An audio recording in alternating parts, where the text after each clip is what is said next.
అన్న అలాగే red book గురించి వినుండొచ్చు మీరు, లోకేష్ రాసుకున్నారు రెడ్ బుక్. దాని గురించి జగన్మోహన్ రెడ్డి కూడా మాట్లాడుతున్నారు. రెడ్ బుక్ అంట, ఇంకోటంట.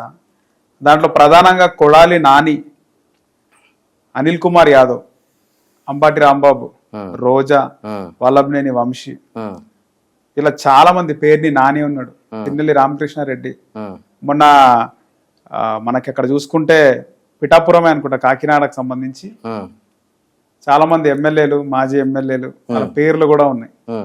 సో రెడ్ బుక్ గురించి భయపడుతున్నారు అన్నా. రెడ్ బుక్ లో రాసుకున్న వాళ్ళకి ఖచ్చితంగా వాళ్ళ ఆస్తుల పైన, వాళ్ళ గతంలో వాళ్ళు చేసిన అవినీతి పైన చర్చనే కాదు, దాని మీద ఇన్వెస్టిగేషన్ జరుగుతుంది, జైలుకు పోతారనే భయం చుట్టుకుంది.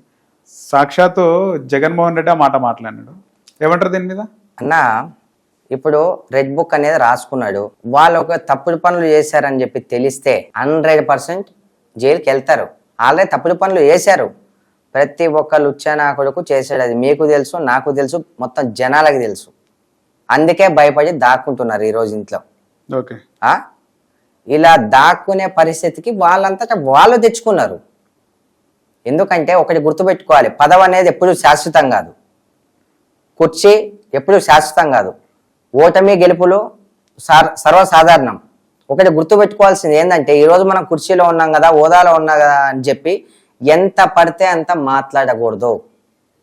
కొడాలి నాని కావచ్చు, పేర్ని నాని కావచ్చు, దాని తర్వాత అనిల్ యాదవ్ కావచ్చు, అండ్ రోజా కావచ్చు, శ్రీరెడ్డి లపాకి కావచ్చు, ఎవరైనా కావచ్చు. బైరెడ్డి కూడా ఉండు కదా, బయట గురించి వదిలేసేయండి, ఎందుకంటే ఆయన ఎక్కువ మాట్లాడలేదు కాబట్టి అతని గురించి వదిలేసి. చంద్రబాబు, పవన్ కళ్యాణ్ ఇప్పుడు ప్రతి ఒక్కరు విమర్శించక తప్పదు కదా, ప్రతి ఒక్కరు విమర్శలు ఉంటాయి. కానీ ఒక్కటైతే చెప్తున్నా బ్రదర్, తప్పు చేసినోడు ఎవడైనా సరే ఊసలు లెక్క పెట్టాల్సిందే, జైలుకి వెళ్లాల్సిందే. ఎవరు శ్రీరెడ్డిని ఆల్రెడీ ఎక్కడెక్కడ దొరుకుతుందా అని చెప్పి చాలా మంది వేటాడుతున్నారు, దొరకట్లేదు. తను ఎందుకు వెళ్ళదు చెప్పండి? ఏం సమాజంలో బతుకుతాము, ఏం లాంగ్వేజ్ యూజ్ చేస్తుంటాను? ఒక లేడీ అయి ఉండి అంత వర్గర్ లాంగ్వేజ్, అంత గలీజ్ లాంగ్వేజ్. ప్రతి ఒక్కరు ఎవరన్నా సరే ఓకే అంటున్నారా అమ్మాయిని? ప్రతి ఒక్కరు తిట్టే వాళ్ళే, విమర్శించే వాళ్ళే, కొడాలి నానేని ఎవరన్నా సరే ఓకే అంటున్నారా? అతనున్న గుజవాల్లోనే అతని ఇంటి మీద దాడి చేశారంటే ఇంకేముంది అంటే, ఎంత చెడు చేస్తే ఇలా జనాలు తిరగబడాలి? చెడు ఎప్పటికైనా ఓడిపోతుంది, చెడు ఎక్కువ రోజులు నిలబడదు. చెడు పనులు చేస్తే లఫంగి నాకుడికి ఎవడైనా సరే ఏదో ఒక రోజు పనిష్మెంట్, వాని ముసుగు తొలగిపోతుంది. ఇది 100% రాసి చెప్తున్నాను నేను. ఇప్పుడు చెయ్యని నేరానికి చంద్రబాబు నాయుడు గారిని జైలుకు పంపించారు. ఏమైంది? జైలుకు పంపించినావు, ఎంతెంతో చేసావు, అదే నీకు మైనస్ అయిపోయింది. వీళ్ళకి సింపతి చాలా పెరిగిపోయింది, దానికి తోడు పవన్ అన్న తోడయ్యాడు. ఈరోజు జనాలు ఎన్నుకున్నారు అతన్ని. లంగ మాటలన్నీ మాట్లాడేస్తే అయిపోతుందా? అందరితో పైసలు ఇచ్చి తిప్పిస్తే అయిపోతుందా? చూసుకోవాలి వాట్ నెక్స్ట్ అనేది. ఇప్పుడు వాళ్ళు పొజిషన్లో ఉన్నారు. ఇప్పుడు మీరు చేసిన ఏవైతే బావిలో దాచిపెట్టే నిధులు ఉన్నాయో అన్ని తవ్విస్తారు వాళ్ళు. ప్రతి దానికి ఎలా సమాధానం చెప్పాలో తెలియక, ఎలా ఎదుర్కోవాలో తెలియక మీరే చెప్తున్నారు కదా. వైఎస్ జగన్మోహన్ రెడ్డి గారు వచ్చి దాని గురించి డిస్కషన్ చేస్తున్నారు రెడ్ బుక్ అని చెప్పి. వాళ్ళ గుండెలో భయం ఉండింది కాబట్టి దాని గురించి డిస్కషన్ చేశారు. లేకపోతే మనలా కూర్చుంటుంది హ్యాపీగా డూ ఇట్ అని. తప్పు చేశారని వాళ్ళే ఒప్పుకున్నారు. ఏంటండి లాంగ్వేజ్ అంతా? ఇప్పుడు చంద్రబాబు నాయుడు గారు ఏజ్ కన్నా వాల్యూ ఇవ్వాలి. ఎంత పెద్ద వాల్యూ, ఎంత పెద్ద ఏజ్ అతనిది. అతన్ని బండ బూతులు, వాళ్ళ అబ్బాయిని నారా లోకేష్ గారిని బండ బూతులు, పప్పు అని. ఇప్పుడు ఆ రోజా వేస్ట్ది. ఒక ఆడదాని ప్లేస్లో ఉండి, ఒక చిన్న ఆడదాని ప్లేస్లో ఉండి అలాంటి పవన్ కళ్యాణ్ గారిని అసెంబ్లీ అసలు వెంట్రుకు కూడా బీకలేవు మా జగన్ అన్నది. అసెంబ్లీలోకి నువ్వు రావు, 3 పిల్లలు, ఇవన్నీ ఎందుకమ్మా? నీ సంసారమే నీకు చక్కగా లేదు, వేరే వాళ్ళ గురించి నీకు ఎందుకు చెప్పు? ఇప్పుడు ఎవరి బతుకులు ఏమైనా? మీ బతుకులు రోడ్డు మీద పడ్డాయి. అంటే లగెత్తుకుపోతున్నాయి తిరుపతికి. ఇప్పుడు పోతావా? పోగలుగుతావు జనాల్లోకి? ముఖం ఉందా నీకు? కొని కోరి తెచ్చుకోవడం ఇదే అంటారు. ఎప్పుడు పదవి శాశ్వతం కాదు. ఇప్పుడు ఎలా ఫేస్ చేస్తారో చేయండి.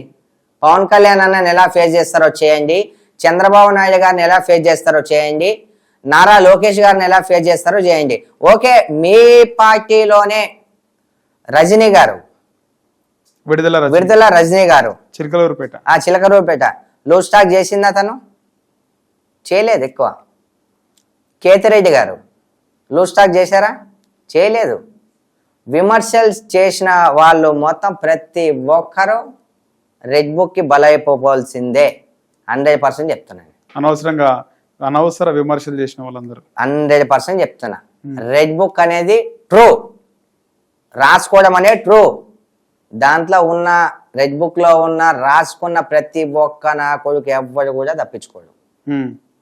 వాళ్ళు తప్పు చేస్తే, తప్పు చేయకపోతే బరాబర్ మీరు జనాల్లో వస్తారు, బరాబర్ కొట్లాడతారు. ఈ రోజు అలా విమర్శిస్తున్నారు. విమర్శించినా కూడా ఇప్పుడు గెలిచింది ఎవరు?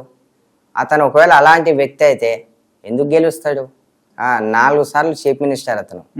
ఈ రోజు మన సైబర్ టవర్స్ కానీ, హైటెక్ సిటీ కానీ, ఈ ప్రతి ఒక్కదాన్ని చూసినప్పుడు గుర్తుకొచ్చే మొదటి వ్యక్తి చంద్రబాబు నాయుడు గారు.